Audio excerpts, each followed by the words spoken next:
Idler bearing sa alternator. Ah, puli. Oh. Okay. Kung nga rin injector washer sir. Injector washer at cuk. Ah. Dali na. Ah. Oh. Oh. Ada lera na. Ini puli sa alternator. Puli. Oh. Ora. Ara.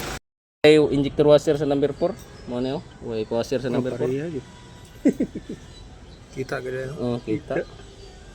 Nalimtan guro. Or paghagbong nila na butang sa kilid ba, bitaw mag-ana ta hagbong mo kilid tos divider mo na sagad pod. Gibutangan na nila paghagbong ni slide sa budiga sa kuan inject carrier niya ba, injector carrier.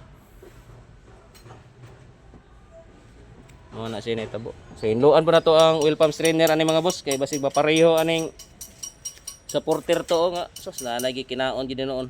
Baradong injector sa tong porter to nga blow. Taga Sambonga. Ito na dito.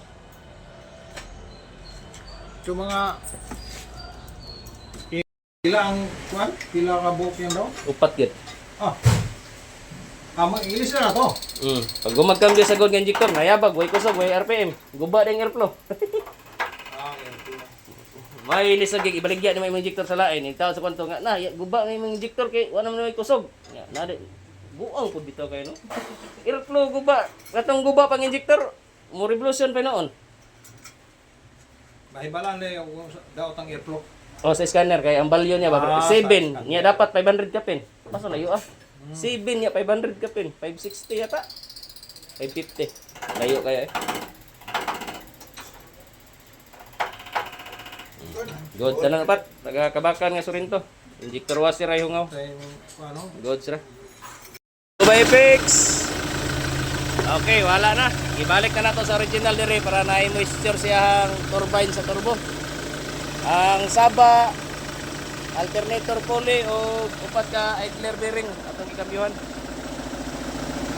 So, mo ni ang upat ka idler bearing, ang alternator pulley mo ni. Kambyohan na to.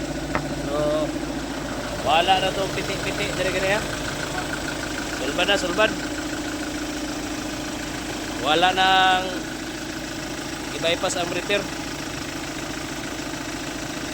Kakabakan. Ang naunag abot, mao'y maulahay uli. Sayo na gani ha. Mao'y maulahay. Kung may pinakauna gani.